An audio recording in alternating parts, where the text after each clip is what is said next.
Hello, Thảo. Hello, girl. How are you today? I'm okay. I'm so. You're so. What happened? What happened? Not really. Are you mm, are you tired? to no, I'm lazy and I have a lot of homework to do until Ah, tomorrow. I see. Right. Everybody has a lot of homework these days. I have some of my students who are also grade 9. They also said that they have a lot of homeworks to do. Have you finished your final exam No, I think I will finish it in next week? maybe no, it's 2 weeks later. In the next 2 weeks or 2 weeks later. Good job. Right. So, which is the subject that you're most scared of? What is the subject I that you're think most scared of? it's I think it's physical because I think I don't know all about it because it's a mistake for me to mm, not join a lot of class and it's bad for me. Oh, so you're afraid of physics? Physics, right? Like Ah, okay. So what about other difficult subjects like math, literature, English, chemistry? You're not afraid of them? I think I very bad at math and I Oh, think I will never be good at it. you will It's so never difficult for me. you will never be good at it. Well, it's okay. There are some students that have how do you say?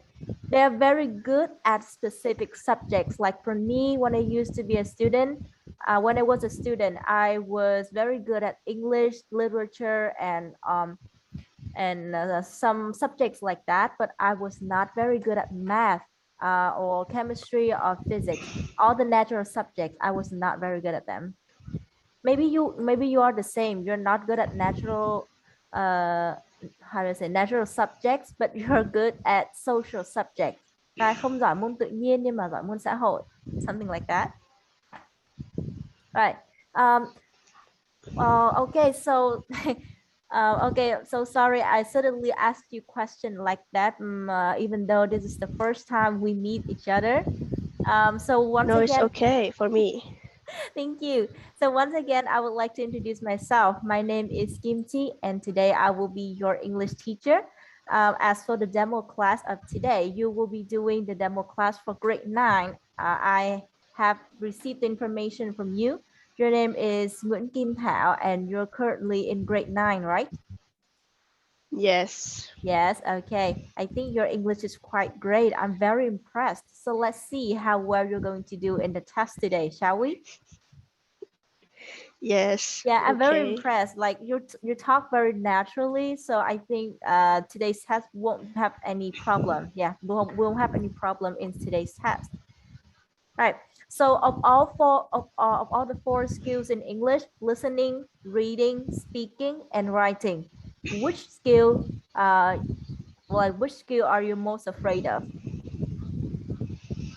I think I have learned a class of teacher that she teach in high school and homework she give to me is like more difficult and homework in junior high school and like the the listening in this is like Cambridge or a Fox Ah, or IELTS, so it's more difficult than what I do in s- oh, recent.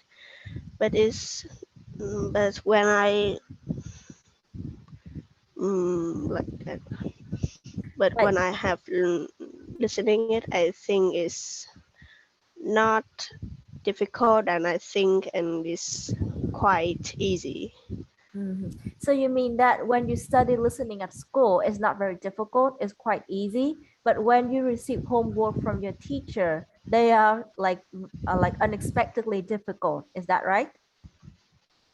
Yes, and about reading is long, is very long than what I have read before. That's right. Mm, and I think, oh, not I think, I really not good at writing, You're really not good so at it's writing. my afraid. Okay, so it's your fear when it comes to writing. Okay, I see. Well, it's understandable because at school you mostly learn about reading, listening, sometimes writing, but not very often, and not very often as speaking as well. So yeah, it's understandable that you have some skills that you're most afraid of. But don't worry, I will find out about your ability and then I will give you the best comment about your English, okay? Right. Yes. We have known quite a lot about each other, so let's begin our test today. Wait me a moment. Right. Once again, welcome to Pantado Demo English class. And today you will have a mini test so that you can know, so that both of us can know about your English skills. In this test, you will have 5 parts. Each part is listed as on the screen right here. Mỗi phần đều đã được để tên ở trên màn hình này rồi.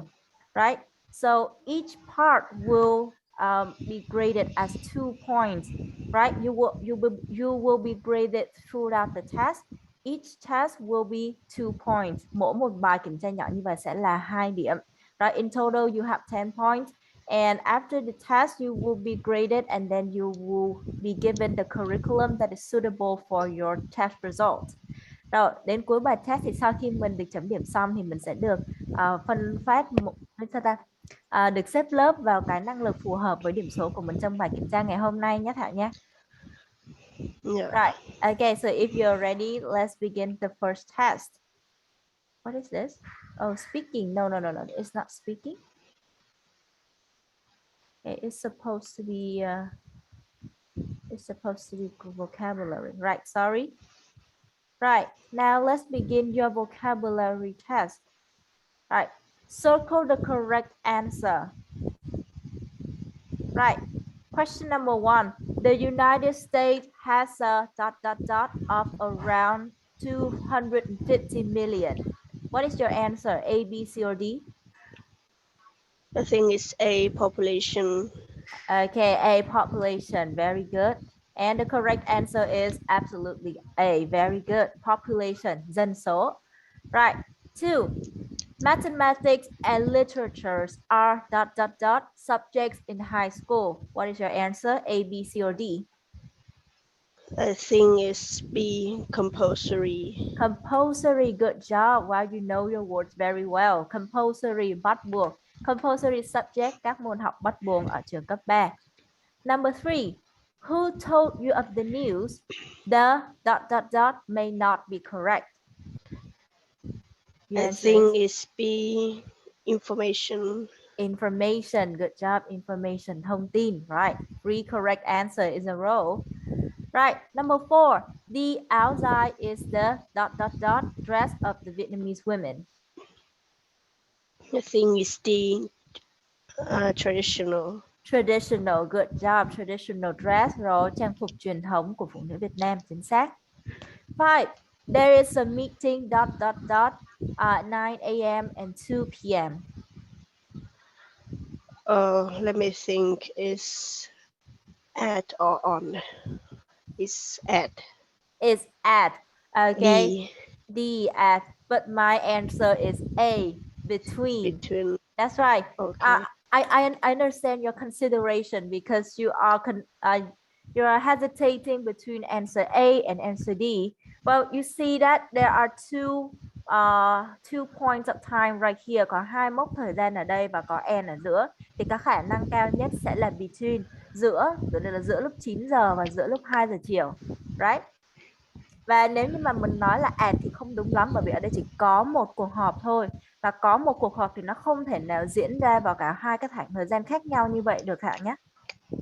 Right, there's only one meeting so it cannot happen at 2 separate times. Right? Right, so there's only one correct answer here, and it is A. Right, so for the first part of vocabulary, you have 4 out of 5 correct answer. Good job. Right, next. Okay, now we'll come to the grammar test. You have 5 questions on the screen. Please choose the correct answer to fill in these blanks. Number 1, Jim seems not to get ... well with his classmate. I think it's be on. Be on. Good job. Right, get on well tức là chơi thân với các bạn cùng lớp của mình hoặc là sống hòa đồng. Good job. Number 2, John asked me ... interested in any kind of sport. What is your answer? I think it's if I were or if I was. Yeah. If I were or if I was. Because was or were can be used for I, but in high school the words is okay, but in junior high school they not allowed of this. Right. So I think is if I were. If I were. And the correct answer is if I was. If I was. John asked me if I was interested in any kind of sport. Right? So this is an indirect sentence, một câu tường thuật, đúng không? Câu tường thuật thì mình chỉ việc lùi thì thôi. Và động từ to be có thể đi được với chủ ngữ I, chính là was, đúng không? I was. Oh no, I think it's conditional sentence. Oh, you forgot. You thought it was a conditional sentence. It might seem like conditional sentence, but you forgot the point right here. John asked me, một câu tường thuật, đúng không? Câu tường thuật mà có động từ là hỏi này, hay là nói với tôi, hay là yêu cầu tôi điều gì đó. Đây chính là mở đầu của câu tường thuật. Và trong câu tường thuật được phép có cái mệnh đề if như vậy, với nghĩa là mình có hay không. Rồi, chị sẽ dịch câu hỏi này như thế nào? John asked me if I was interested in any kind of sport. John đã hỏi tôi rằng liệu tôi có hứng thú với bất kỳ môn thể thao nào không? Tức là từ cái câu hỏi gốc như vậy này, câu hỏi gốc. John asked me, 2 chấm mở ngoặc kép, are you interested in any kind of sport? Rồi, bây giờ mình chuyển về câu tường thuật, tức là làm sao? Mình phá cái ngoặc kép này đi, phá dấu 2 chấm ngoặc kép này đi, mình chuyển thành cái câu tường thuật ngay như trên màn hình đây. John asked me if I was interested in any kinds of sport. Cái mệnh đề if ở trong câu tường thuật mang ý nghĩa là câu hỏi có không, câu hỏi yes no trong cái câu hỏi bình thường. Rồi, chỗ này thì Thảo đã hiểu ý chưa nhỉ? Dạ rồi. Okay, good job. It's okay. It's okay. It's normal for you to make mistakes in English. Like myself, I still make mistakes sometimes. It's just that we need to know where we're wrong, and then we improve from that point. Okay, don't worry. Next, number 3. She wishes she ...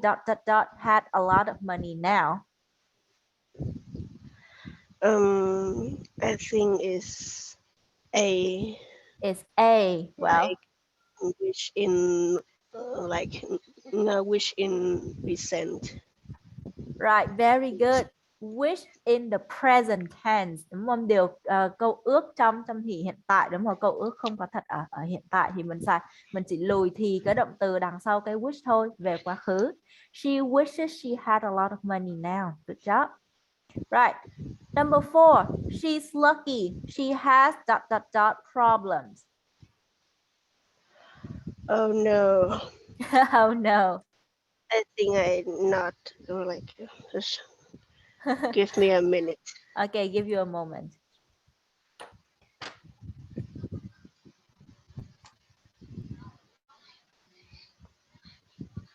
Right. Please check if problems are countable or uncountable noun in your mind first, and then you will know the answer.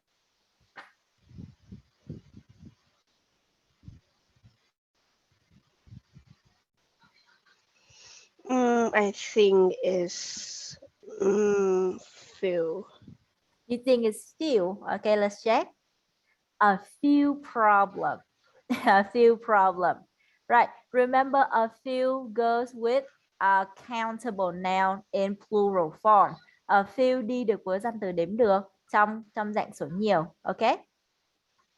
Right. A little, a little, or few go with the uncountable noun. Uncountable noun. Right. 5. Name the province. ... My uncle lives often has hurricanes. Is B. Is B where my uncle lives. This is easy, huh? Right. Thank you. So in the grammar test, you have 3 out of 5 correct answer. Right. Good job. Don't worry. Don't worry. You still have more chances to. Oh, you still have more chances to get the score. Right. So your 2 wrong answers. Have you understand why you're wrong now? Have you understood why you're wrong now? Yes. Okay. Right. Don't worry. Next. Okay. Now it's time for you to do the listening test. Right. So in this listening test, you will listen to 5 different speakers. Right. So you have to remember their order in order to do this test. Right. 5 different speakers and 5 different statements from A to F. Right. Remember the order of the speaker and try to number them into the sentence that describe best about them.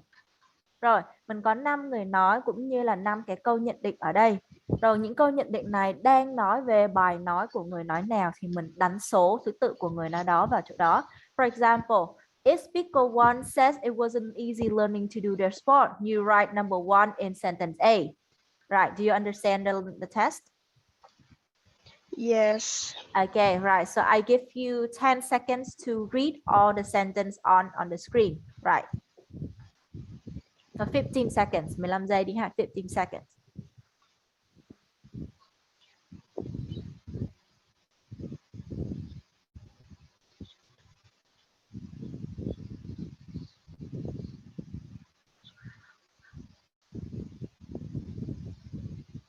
Right, 15 seconds is now over. Now let's listen to the 5 speakers and match their statement with the correct number. Progress test, Unit 2. Right, can you hear the sound, Thảo? Yes. Okay, good job. Right, right. Good luck. Good luck. 1. I love whitewater kayaking. It's such an exciting sport. Kayaking through a rocky valley in the middle of beautiful countryside is fantastic. To be honest, it's not something I do very often because I live in a city and there are no rivers or streams nearby. I can only do it at weekends, unfortunately. 2. I thought rock climbing was great as soon as I started doing it. It took ages to get good at it though. I was okay at going up normal cliffs, but if there was a difficult bit of rock that you had to climb around, then I found that so hard because my arms weren't strong enough. I like the challenge though, and these days I find I can do even the most difficult climbs. 3. I did a bungee jump 20 years ago when I was travelling in New Zealand. Most people are really scared when they're standing waiting to jump. Actually, I was very excited then, and I wasn't disappointed when I was flying through the air either. It was a little bit scary when my head nearly hit the water though. I won't forget that bit. And I think it's something you should only do once in your life. You need to do it when you're young and brave. 4. I started hang gliding years ago after doing a few weeks of training. I do it as much as I can now. People think that it's a dangerous sport, but if you know what you're doing, it's actually safer than driving a car. I've been lucky anyway, and I think that's because I understand the weather and I'm so experienced. And actually, if something did happen to me, maybe it would stop me flying for a while, but I would do anything to get in the air again as soon as possible. I love it too much. 5. Mountain biking through the forest at the back of my house is the best way to relax. If I have a hard day at work, I just get on my bike. It doesn't matter what the weather's like. The rain makes it really difficult and you get filthy, but that's all part of the fun. I tell all my friends that there's nothing better than the feeling of going down the hill, then up the other side. Sometimes I fall off and injure myself, but I don't care. It's brilliant. And when I go back in the house, work is just a memory. Right. Okay. I will let you listen to the audio one more time, right? This time, please be sure to listen and check your answer, okay? One more time. Progress test Unit 2. 1. I love whitewater kayaking. It's such an exciting sport. Kayaking through a rocky valley in the middle of beautiful countryside is fantastic. To be honest, it's not something I do very often because I live in a city and there are no rivers or streams nearby. I can only do it at weekends, unfortunately. 2. I thought rock climbing was great as soon as I started doing it. It took ages to get good at it, though. I was okay at going up normal cliffs, but if there was a difficult bit of rock that you had to climb around, then I found that so hard because my arms weren't strong enough. I like the challenge, though, and these days I find I can do even the most difficult climbs. 3. I did a bungee jump 20 years ago when I was travelling in New Zealand. Most people are really scared when they're standing waiting to jump. Actually, I was very excited then, and I wasn't disappointed when I was flying through the air either. It was a little bit scary when my head nearly hit the water, though. I won't forget that bit. And I think it's something you should only do once in your life. You need to do it when you're young and brave. 4.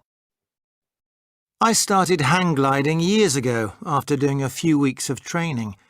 I do it as much as I can now. People think that it's a dangerous sport, but if you know what you're doing, it's actually safer than driving a car. I've been lucky anyway, and I think that's because I understand the weather and I'm so experienced. And actually, if something did happen to me, maybe it would stop me flying for a while, but I would do anything to get in the air again as soon as possible. I love it too much. 5. Mountain biking through the forest at the back of my house is the best way to relax. If I have a hard day at work, I just get on my bike. It doesn't matter what the weather's like. The rain makes it really difficult and you get filthy, but that's all part of the fun. I tell all my friends that there's nothing better than the feeling of going down the hill, then up the other side. Sometimes I fall off and injure myself, but I don't care. It's brilliant. And when I go back in the house, work is just a memory. Right. Have you got all the answers, Thảo? No, not really. No, not really. So would you like to listen to the audio one more time? No, I think I don't need to do this. Okay, you don't need to do it anymore. Okay, so can you tell me? Quite hard for me. Now, quite hard for you. Okay, don't worry, don't worry. Right. Okay. Can you tell me your answers? I think it's E is 1. Right. So let's go from top to bottom. So sentence number 8. It belongs to which speaker? 2. Okay, speaker 2. Good job, speaker 2. This is easy, right? Right. Sentence B belongs to which speaker? I think it's B. B. 4. Speaker 4. So let's see. It's actually speaker 1. Okay, it's actually speaker 1. We will check that later. So let's continue. Sentence C belongs to which speaker? No, I don't hear it. Okay, you couldn't hear it. Belong to speaker. Oh, what is it? Oh, so sentence C doesn't belong to any of the speaker. Right, there's one extra statement. Okay, there's one extra statement. Right, sentence E belong to speaker 5 and sentence F belong to speaker 4. Right, okay, do you agree with all the answers up here? Okay, I agree. Okay, you agree, but how many correct answers did you have? I think it's is 2 or is 2. Okay, just 2. Don't worry, 2 out of 5. I understand that listening might be difficult for you, so this is why you didn't get the high score like you wanted. Right, but it's just a test. This is just a demo test. Don't worry. So in this listening test, you got 2 good correct answer out of 5 questions. Good job. Right. So your correct answer was number 2, and which number? What is the other number? Number 2 and number 3. Number 2 and number 3, right? Okay, right. So here is the listening script. You will need to understand why they belong to which speaker, right? Would you like to listen to me explain this test, or would you like to move on? I like to explain. You like me to explain, right? Right. Vậy thì mình sẽ phải đi qua đi lại hai cái slide này hơi nhiều ha. Mình sẽ đi từ người nói đầu tiên nhất nha. Người nói đầu tiên, speaker one doesn't do the extreme sport as much as they want to. Mình đọc câu này xong mình hiểu như thế nào? Là cái người này không tham gia cái môn thể thao mạo hiểm này nhiều như là họ muốn. Vậy tức là trong cái câu này mình sẽ phải nghe được cái thông tin nào? Thông tin cho thấy rằng họ đang cảm thấy tiếc nuối khi không được chơi cái môn thể thao này nhiều như là bản thân muốn. Vậy thì thông tin này nó đang nằm ở đâu? Một, I love whitewater kayaking, such an exciting sport, blah blah blah. Right. To be honest, it's not something I do very often, right? Because I live in a city and there are no rivers or streams nearby, right? I can do it only at weekends, unfortunately. Rồi, khi mà mình nghe được cái thông tin đó là unfortunately thì mình đang biết là cái người này đang thể hiện một cái sự tiếc nuối gì đó. Sự tiếc nuối này là gì? Đó là họ không thể chơi cái môn chèo thuyền kayak này thường xuyên được, bởi vì nơi họ sống không có bất kỳ con sông nào, chỉ có thể chơi vào được cuối tuần thôi. Họ muốn chơi cái môn này nhiều hơn nhưng mà rất tiếc địa hình không cho phép và thời gian không cho phép, chỉ chơi được vào cuối tuần. So that is why sentence B belong to speaker one. Do you agree? Rồi, Thảo có đồng ý với cái lời giải thích này không nhỉ? Yes. Ok, rồi. Vậy thì sang câu thứ hai của speaker 2. Speaker 2 is sentence A. It wasn't easy learning to do their sport. Cái này thì dễ bởi vì mình nghe ra được những cái thông tin ví dụ như là hard hoặc là took ages. Nè. Câu đầu tiên mà nó đưa ra cái thông tin cho mình đó là it took ages to get good at it. Rồi mình thấy có chữ ages ở đây và cái cụm took ages này đó là tốn rất là nhiều năm hoặc nhiều thời gian để có thể giỏi cái môn này. Đó. Right. Then I found that so hard because my arms weren't strong enough. Rồi, vậy tức là người này đang gặp rất là nhiều khó khăn để học được cái môn mà trèo núi đá này, đúng không? Right. And sentence B, sentence A describe this perfectly. Rồi, câu C không thuộc về người nói nào cả, vậy thì mình bỏ qua. D. Speaker 3 thinks they are too old to do the activities now. Người nói này nghĩ rằng mình đã quá già để có thể làm để có thể chơi cái môn thể thao này rồi. Vậy thì cái thông tin này mình cần cái đoạn này mình cần nghe được những thông tin gì? Thông tin nói về tuổi tác, đúng không? Hay là nói về những cái vấn đề ở cái độ tuổi hiện tại của người này, hoặc là cái thời gian mà họ giỏi nhất cái môn này về trước. Rồi, câu số 3. Rồi, I did a bungee jump 20 years ago. Rồi, ở đây là mình đã thấy rồi, nó có mùi rồi nè, tức là 20 năm về trước là một cái khoảng thời gian rất là dài rồi đúng không? 20 năm về trước tôi đi nhảy bungee. Rồi, rất là nhiều người thì sợ cái môn này khi mà đang đứng chờ để được nhảy. Rồi, cái thông tin mà mình cần để ý đó là đâu ta? I think it's something you should only do once in your life. You need to do it when you're young and brave. Rồi, 20 năm trước thì chắc chắn người này vẫn còn rất trẻ và người này thì làm được và còn thấy nó là một cái môn rất là thú vị đúng không? Nhưng mà nghĩ lại, giờ đây nghĩ lại thì người ta nghĩ rằng môn này chỉ nên dành cho các bạn trẻ, cực kỳ trẻ và kiểu như là đủ can đảm để nhảy thôi, chứ không thôi là rất là nguy hiểm đúng không? Vậy thì tức là ở độ tuổi bây giờ người ta sẽ không dám thực hiện cái môn này nữa bởi vì nó quá sức với độ tuổi này rồi. Okay, so that is why sentence D belongs to speaker number 3. Do you understand? Yes. Okay, good. Right. Rồi, speaker 5 doesn't travel far to do their sport. Rồi, không thể di chuyển quá xa khi mà để thực hiện cái môn thể thao này được. Speaker 5 là E. Rồi, speaker 5 có gì? Mountain biking through the forest at the back of my house.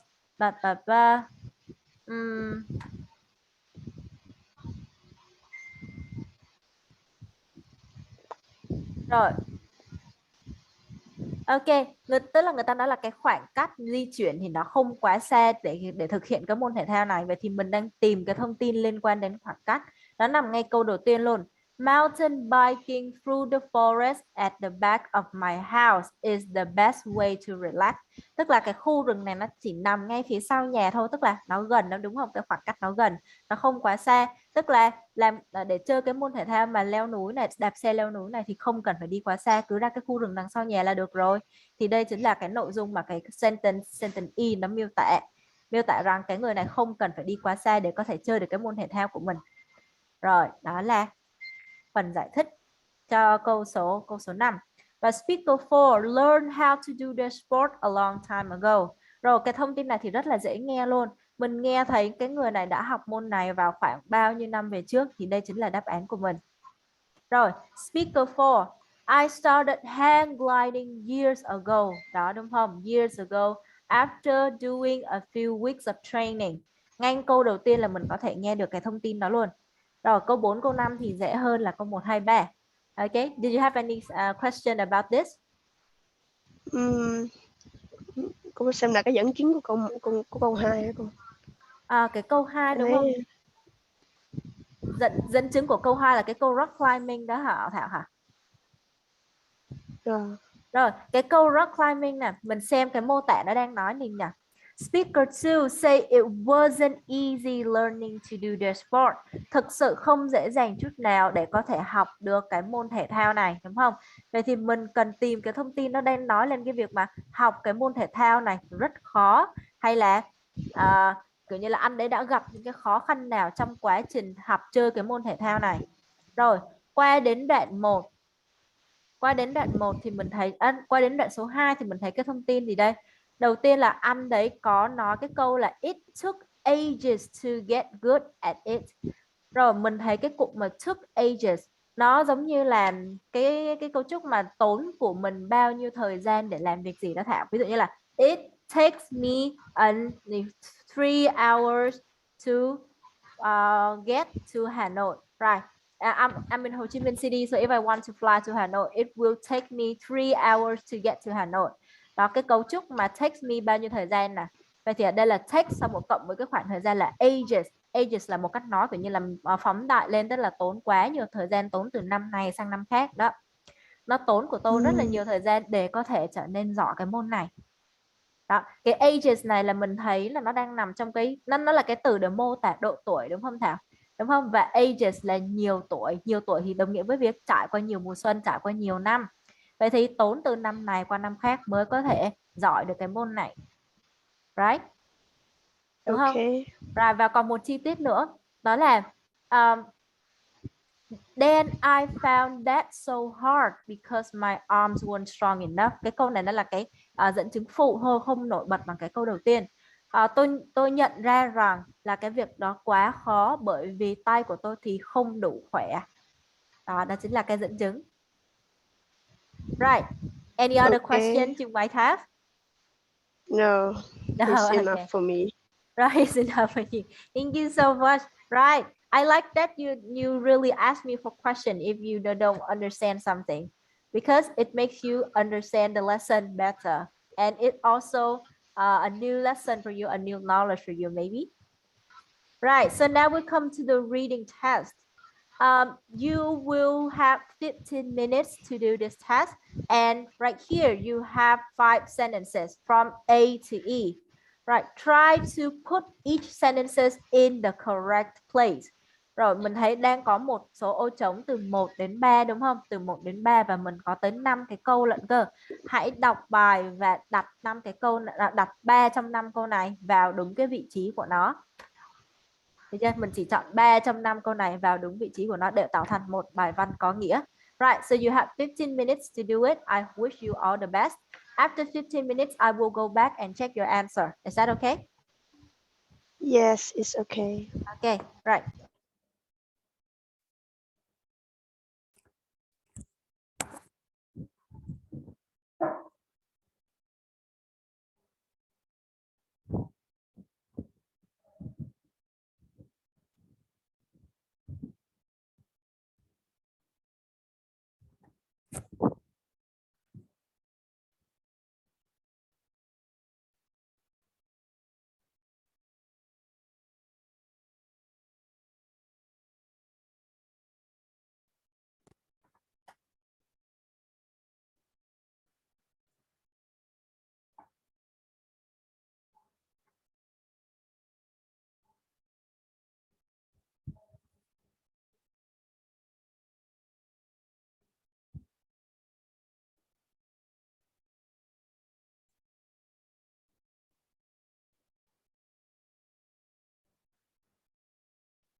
I think I'm finished.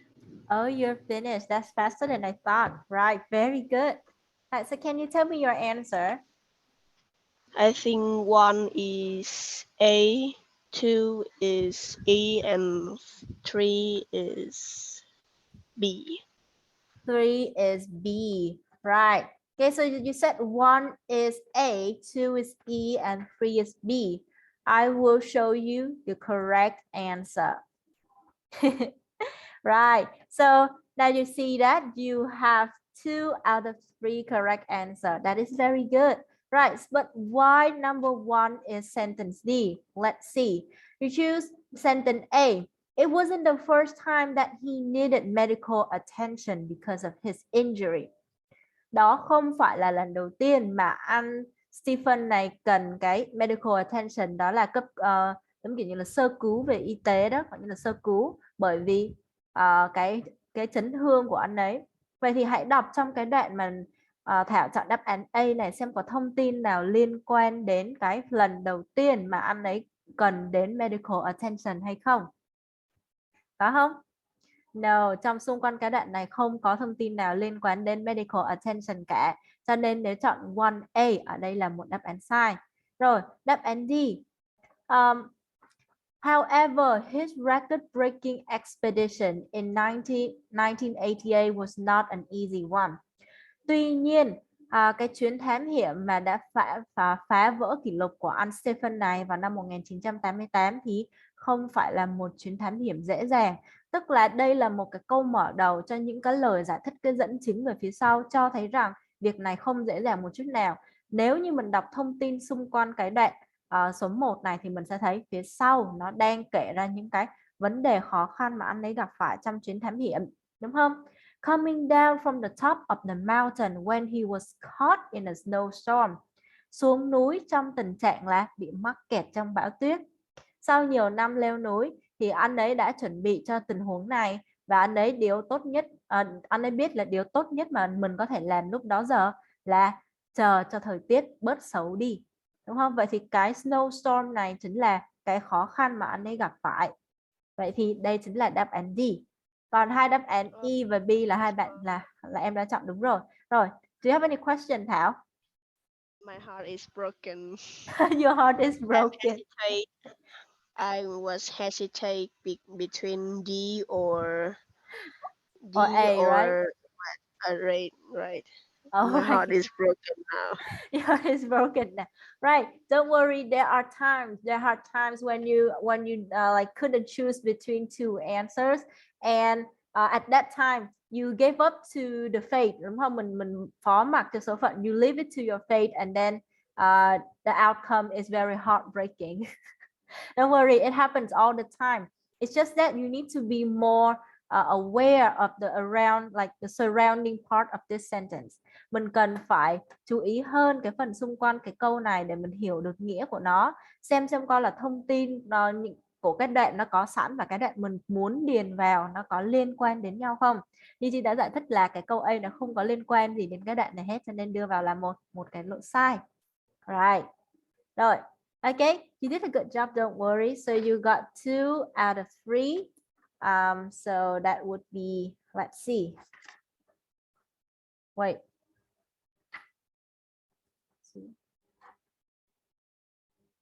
Right, okay, good job. I have checked all your score. Good job, don't worry. Right, now you have to prepare, you have time to prepare for the speaking test. You will be answering the following 3 answers, right? So I will give you 2 minutes to prepare for all the 3 answers. Are you ready? Yes. Okay, do you need 2 minutes or 1 minute? Okay. I don't get it. Can you repeat the test? Yeah. You will have some time to prepare for these questions right here. I'm just asking if you need 1 minute or 2 minutes to prepare. Or 2 minutes. Okay, 2 minutes, right? Okay, I will give you 2 minutes, right? Good luck to you.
Right, are you ready? Time is up. 2 minutes. Yes. Okay, right. Okay, wish you all the best. Right, so please answer the questions. Have you ever been stressed before, and what was the problem?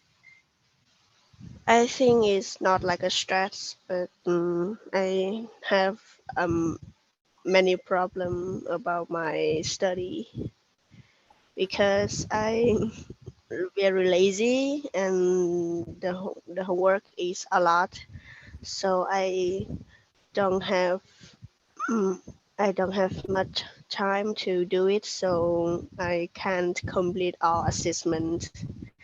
Ah, Yeah. so okay, so I see, I see. It's like you're being chased by deadlines. Is that right? It's like Yes, but I'm so lazy. okay, you don't have to stress the word lazy so loud like that. I understand. I already know. You have been stressing that word ever since the first moment we met. Right.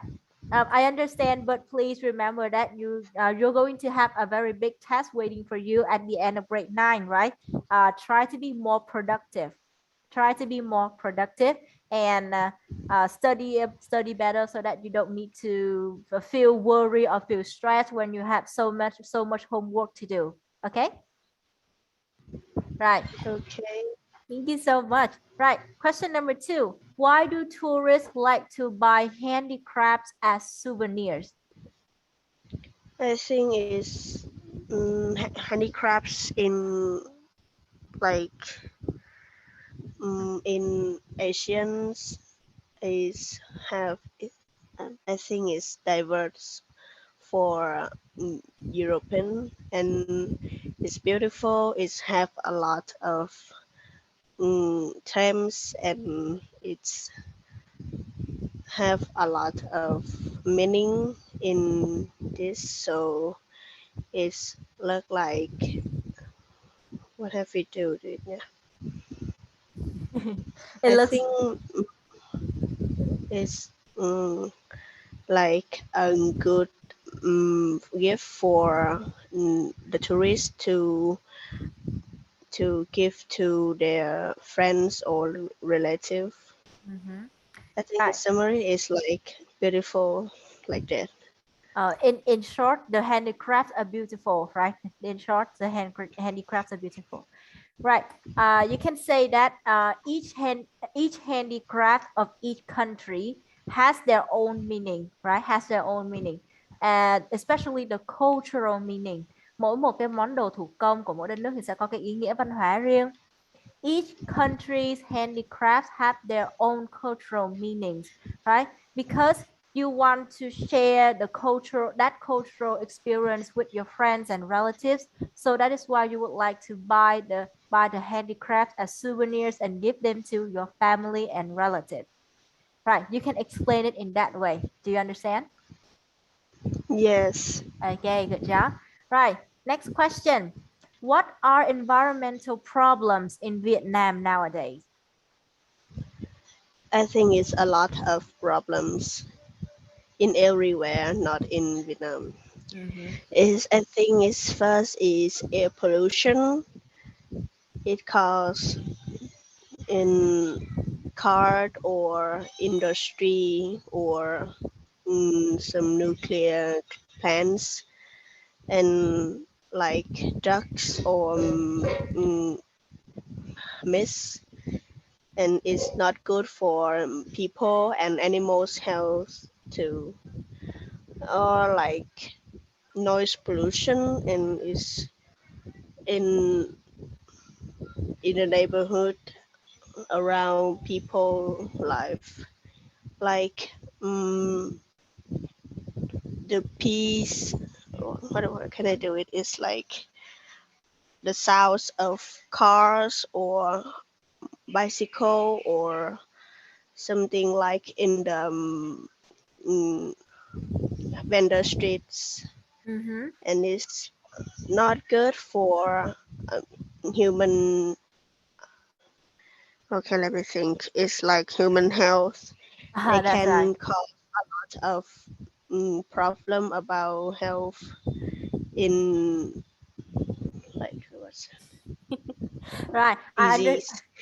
Right. Okay. You use the right word, disease. Right. Disease. Very good. I understand what you're trying to say. Right. So in short, I will sum up your answers. You said there are many problems. There are many environmental problems in Vietnam, but not just in Vietnam, in all over the world. Right. If we talk about Vietnam, there are two major pollution that you mentioned. One is air pollution, mainly caused by industrial factories, cars, and and other kinds of emissions. Two is noise pollution, caused by all the noise of cars, of bikes, and all the factories surrounding the neighborhood where people live. Both of them cause very bad effects on people's health and should be stopped, right? Should be stopped. That is what you want to say. Is that right? Yes. Okay, right, good job. Right, so for the three questions you have answers, I think that you have good ideas, but you don't know how to present them in a logical way, right? Yes. you're It's my having problem. you're having problem with arranging them into a meaningful sentence in a meaningful sentence. Try to speak slower if you can. Try to speak lower so that your thinking speech can match with your speaking speech, right? Để hãy nói chậm hơn để cái tốc độ suy nghĩ có thể phù hợp hơn với cái tốc độ nói ra câu của mình. And like before, I give you 2 minutes so that you can prepare the ideas to do well in these three sentences, three questions. 2 phút để trả lời 3 câu trên. Cái cách trả lời thì mình hãy viết ra cái ý chính của mình trong nháp, rồi sau đó gạch những cái mũi tên mà kiểu như là để giải thích hoặc là giải thích thêm cho cái ý trả lời của mình, sau đó là viết thêm một số ý mà mình muốn nói, viết thành câu cũng được hay là viết bằng cụm cũng được, nói chung là nháp ra ý tưởng trên giấy để mình có thể nhìn vào mình nói, đúng không? Thảo viết ra trên giấy, nháp trên giấy thì Chi cũng đâu có nói gì đâu, chỉ cần mình có ý trả lời là được rồi, đúng không? Yes. Right. Okay, don't worry. Okay, so I think that after this speaking test, we have finally finished the demo test of your English class today. And for the speaking test, I would like to mark you the point of, let's say, mark you the point of 1.4. I would like to mark you the point at 1.4 because one, you have very good ideas, but you don't know how to present them in a logical sentences, in a logical way or in logical sentences. And two, you, how do you say? You make some minor grammar mistakes with the plurals with or the singles. Mình đang gặp rất nhiều lỗi trong cái phần chia số ít và số nhiều lúc nói.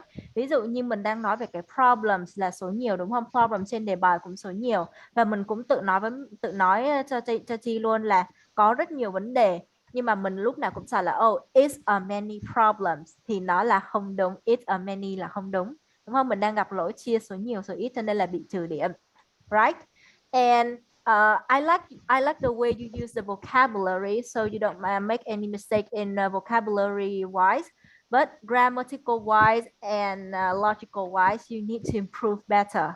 So that's why I gave you the score of 1.4, and I wish that you could improve better in the future. Do you feel that is the correct point for you? Yes, because in my view, I think I'm not good at grammar or writing. This is true. Yeah, it's true. But you have like when you talk normally with me, you seem it seems like that you understand the point of speaking very well. The point of speaking that is to make the other person understand whatever you're saying and in a natural way, đúng không? Trong cái cách nói tự nhiên nhất thì Thảo đã làm rất là tốt, nói chuyện một cách rất là tự nhiên và chị rất là thích điều đấy. Chỉ có điều là khi mà bước vào bài thi và trả lời những cái câu hỏi nó mang tính học thuật như vậy thì mình cần làm quen với việc mà sắp xếp cái suy nghĩ, ý tưởng trả lời của mình thành một cái câu hoàn chỉnh và câu có tư duy, câu có logic thực chất. Right. So that is what I can say about your speaking test. And in total, your point will be. Right. Can you wait a moment? I am counting your point. After calculating your point, I will give you the correct curriculum.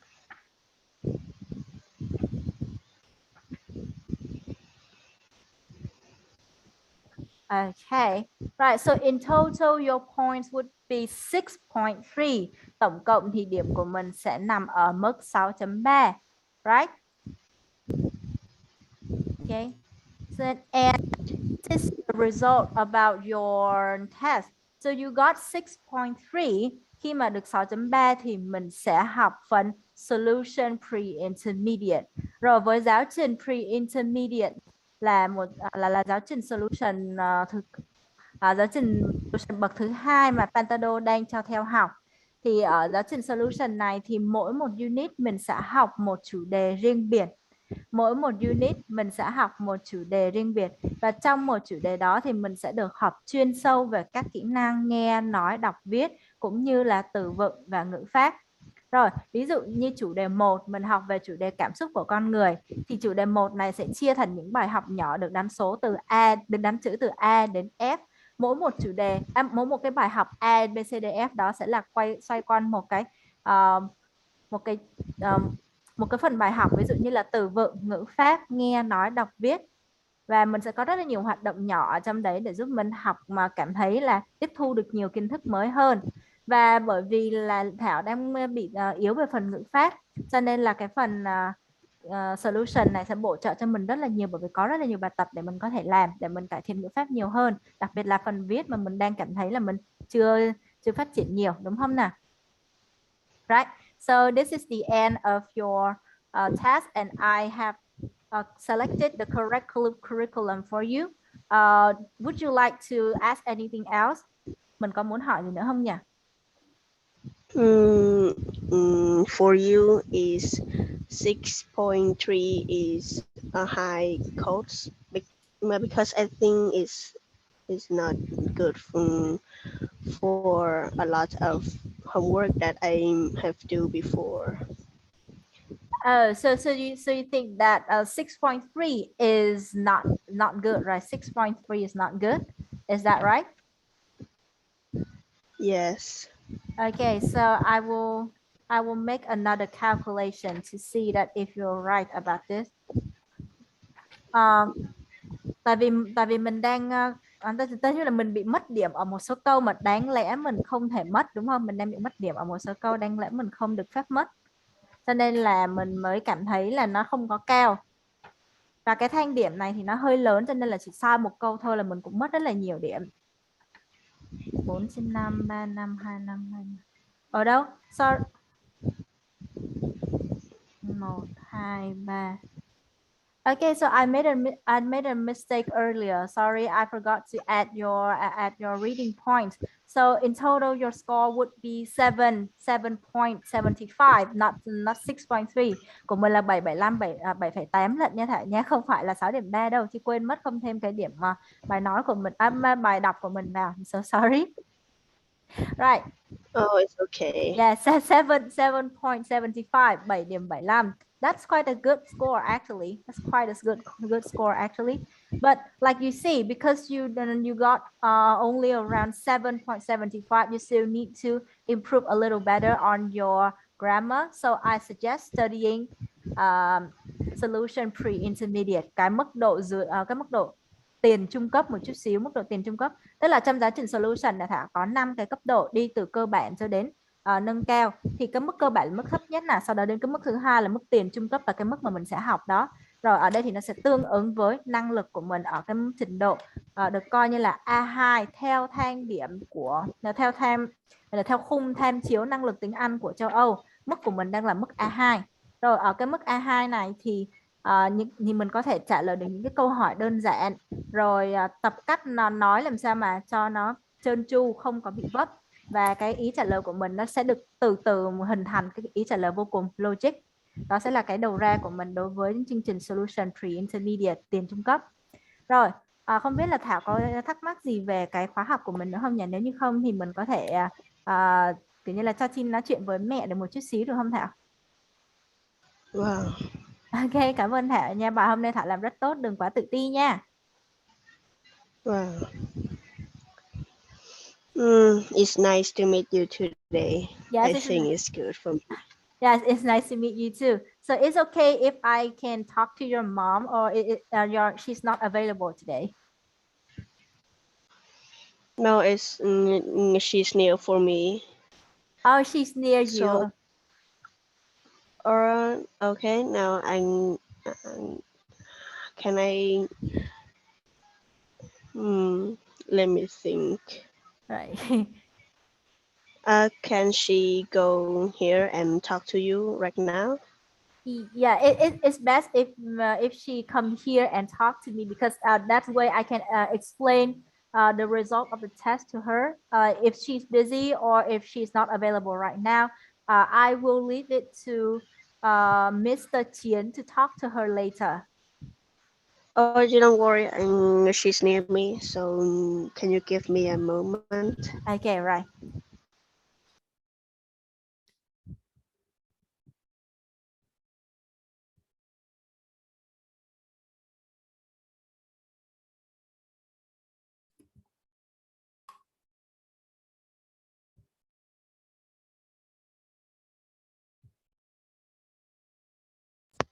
Chào em. Dạ em chào chị ơi, em là Chi, hôm nay thì em phụ trách cái làm bài kiểm tra của Thảo ạ. Dạ, thì em đã làm bài kiểm tra với Thảo xong thì điểm tổng trên 10 của mình của Thảo là 7,75 chị ơi. Thảo làm được 7,75 điểm trên 10. Trong đó thì phần nghe và trong đó phần nghe và phần đọc thì Thảo đang hơi thấp, cho nên là cái kỹ năng nghe và đọc của Thảo là cần phải cải thiện hơn một chút xíu nha chị nhé. Dạ rồi. Còn lại thì tất cả các kỹ năng còn lại, đặc biệt là kỹ năng nói thì Thảo làm rất là tốt. Ngay từ ban đầu thì lúc mà Thảo nói chuyện với em bằng tiếng Anh thì em cảm thấy là nói chuyện giữa hai cô trò rất là tự nhiên, phát âm cũng tốt, và kiểu em có cảm giác là bạn ấy học rất là tốt môn tiếng Anh, có cái nền tảng tiếng Anh rất là vững từ trước. Đối với cái giáo trình mà bạn sẽ theo học thì sau khi chấm điểm thì bạn được xếp vào giáo trình học tiền trung cấp của một giáo trình tên là Solution. Với giáo trình Solution tiền trung cấp này thì bạn sẽ được học về những cái chủ đề khác nhau, và trong mỗi một chủ đề thì bạn sẽ có những cái bài học riêng biệt để bổ trợ về từng cái mảng kiến thức. Ví dụ như trong một bài ví dụ như là bài số 1 đi, bài số 1 thì nó chia làm khoảng 6 bài nhỏ. Trong mỗi một bài nhỏ đấy thì bạn sẽ học những cái phần kiến thức ví dụ như là ngữ pháp, từ vựng, rồi kỹ năng nghe, nói, đọc, viết. Mỗi một bài nó sẽ tập trung vào một phần kỹ năng như vậy, và trong các cái bài nó sẽ có những cái phần luyện tập để giúp mình hiểu thêm về tiếng Anh, để có thêm kiến thức mới và biết cách vận dụng từ vựng hơn. Đó là cái giáo trình mà em đã xếp vào cho bạn Thảo của mình. Thì không biết là chị có thắc mắc gì về cái kết quả của bài kiểm tra ngày hôm nay hay là cái giáo trình mà bạn sẽ theo học không ạ? Tại vì chị cũng nắm kiến thức của nó thì chị thấy đúng là nó cũng bình thường, nó cũng cái đọc á, không cũng lười luyện lắm, tại vì nó học ở cái chương trình trung học đó em, giống như là chương trình nó hơi bị nhiều á, những cái dàn trải rồi cho nó không có thời gian luôn á. Nó học bộ tiếng Anh không, mà nó đang luyện thi vô chuyên đó, cho nó học nó hơi cũng dàn trải, nó không có nhiều cái thời gian để mà rèn á, cho nên em nói là cũng sát vào cái mà chị nắm á con chị. Nhưng mà chị cũng biết là nó có cũng thích học, nó nói nói chung là nó cũng thích nói lắm, nó đang học với cái cô nước ngoài á, cổ nói chuyện với nó cũng nhiều lắm, cho nên cái cách nói chuyện của nó thì chị nghĩ là cũng mạnh dạn, nhưng có cái là nghe với đọc với em nói đúng rồi đó, cũng đang lăn tăn cái vụ đó của nó. Thì nếu như mà học ở cái chương trình tiền trung cấp này thì những cái kỹ năng khác của tức là của chương trình ấy sẽ phù hợp với Thảo, đặc biệt là cái phần nghe thì nó đang dễ hơn là cái bài kiểm tra hôm nay thì Thảo có thể nghe và Thảo hiểu được dễ dàng. Và nói chung là em cảm thấy là Thảo hôm nay học làm rất là tốt, và em rất là ấn tượng bởi vì Thảo có kiến thức rất là ok ngay từ trước, đặc biệt là kỹ năng nói. Nhưng mà một số kỹ năng còn lại như em đã nói là phần nghe và phần đọc là mình sẽ cần phải cố gắng hơn. Đúng rồi, phần nghe và phần đọc sẽ cần cố gắng hơn. Thì trong quá trình học thì sẽ có những cái phần bài tập, mà phần bài tập này nó dễ, nó không có quá khó đâu chị, nó không tốn quá nhiều thời gian của mình, cho nên là mình có thể làm ngay trên lớp luôn, hoặc là em kết thúc mỗi buổi thì em sẽ giao bài tập về nhà cho Thảo để Thảo làm thêm, và em sẽ cố gắng là căn chỉnh, điều chỉnh làm sao để cho cái thời gian làm bài nó không có quá chiếm cái thời gian học bài trên lớp của Thảo, bởi vì em biết là Thảo cũng rất là bận. Chị hỏi về cái khóa mà tiền trung học nè em, nó khoảng bao lâu và cái học phí như thế nào? Là về cái học phí thì mình có thể liên hệ với bên sale là bên ăn chiến đã liên hệ với mình đấy ạ. Còn cái nội dung, còn cái số buổi học thì để em xem lại. Rồi, chị đợi em chút. Chị muốn biết cái khóa nó khoảng bao lâu vậy đó. Chị biết tại vì cái thời gian hiện tại của nó hầu như là cũng không nhiều á. Dạ. Bữa nay tại được nghỉ nè. Dạ, thì thời gian tổng thời gian của khóa này sẽ kéo dài khoảng 38 cho tới 40 buổi. 38 cho tới 40, không phải. Lộn rồi. Không phải, 86 buổi chị ạ. 86 buổi. 86 buổi đến. Dạ vâng, đúng rồi, tổng cộng là 86 buổi, thì còn tùy vào cái lịch học của bạn là Thảo nhà mình, là bạn ấy có thể học được 3 buổi một tuần hay là chỉ học được 2 buổi một tuần thôi. Và mỗi một buổi học của mình sẽ kéo dài 45 phút. 86 buổi. Đúng 86 rồi. buổi. Mà cái gì cái mình không học, mình không học chung một lớp mà em như kiểu như mình theo cái lịch riêng sao em? Cái này là theo lịch riêng của bạn Thảo ấy. Theo lịch riêng của Thảo có thể tự sắp xếp, ví dụ như là một tuần có thể học một buổi, nhưng mà nếu mà học một buổi thì phải học là 1 tiếng rưỡi một buổi. Còn nếu như mà một tuần học 2 buổi thì mỗi buổi sẽ là mỗi buổi sẽ là 45 phút, mỗi tuần sẽ là 45 phút. Và cái lịch này là không, ý chị nói là cái nghĩa là mình không phải là cái này lớp chung mà có nghĩa là thiết kế theo tùy cái cá nhân. Là cái này là cái khung chung của cái nguyên cả một cái giáo trình, tức là một cái cuốn sách, thì tụi em đã sắp xếp, tụi em đã nghiên cứu để chia nó ra thành từng cái buổi học, những cái nội dung nó như thế nào, chỉ vỏn vẹn trong vòng 45 phút thôi. Cái giáo trình đấy là giáo trình áp dụng đối với một học viên luôn đó chị, áp dụng đối với một học viên. Tại vì với trung tâm Pantado thì là học tiếng Anh chủ yếu là 1-1 chị ạ. 1-1, ok, chị hiểu rồi. Nghĩa là tại vì còn chị nói chuyện với em Chiến thì bữa hôm đứng ở ngoài đường á, nói nó cũng không có nghe rõ, vậy là chị không có nhớ. Chị nhớ chị lúc này cũng lộn xộn không có nhớ, nhưng mà chị không hình dung được. Bây giờ chị hiểu rồi, có nghĩa là cái thiết kế cái giáo trình này là 1-1. Là đúng Đấy, rồi. như em trao đổi với Thảo từ bây giờ vậy đó ha. Là đúng rồi ạ. Giờ mình học cái lớp này là 86 buổi. Là đúng rồi, 86 chị buổi. hiểu rồi. Rồi có gì nữa chị sẽ trao đổi với em Chiến sao ha. Dạ vâng. Chị cảm ơn em tên gì vậy? Là em tên Chi ạ. Chị cảm ơn Chi nhiều ha. Chị Dạ. làm cái Thảo kiến thức cũng ổn ha, chỉ có cần rèn thêm cái nói với đọc thôi. Là tức là Thảo kiến thức rất là ổn. Có phần nói là em thấy Thảo nói rất nghe là nghe với đọc, đúng rồi, nghe với đọc rồi. Nghe với đọc là cố gắng thêm, tại vì hai cái kỹ năng này là kỹ năng kiểu như là một kỹ năng mình tiếp nhận một cách thụ động, cái kỹ năng mình tiếp nhận một cách thụ động, còn cái kỹ năng mà nói và viết là thuộc là cái kỹ năng chủ động, là mình tự sản xuất ra câu, tự nói ra câu, thì những cái đấy là em nghĩ là Thảo rất là ok rồi. Còn cái nghe và đọc thì chịu khó làm thêm bài tập là em nghĩ là chắc được ạ. Này rồi. Nó cũng ảnh hưởng nhiều cái chương trình học ở trường phổ thông. Là đúng rồi, nó ảnh hưởng chương trình học ở phổ thông, và đặc biệt là cái phần nghe mình cần cố gắng luyện nghe nhiều hơn. Và với cái chương trình này thì nó đang vừa sức với Thảo, thì em nghĩ là Thảo sẽ không có vấn đề gì khi mà học cái chương trình này, không quá khó. Rồi, chị cảm ơn Chi nhiều nha. Dạ vâng, cảm ơn chị Thảo. Dạ.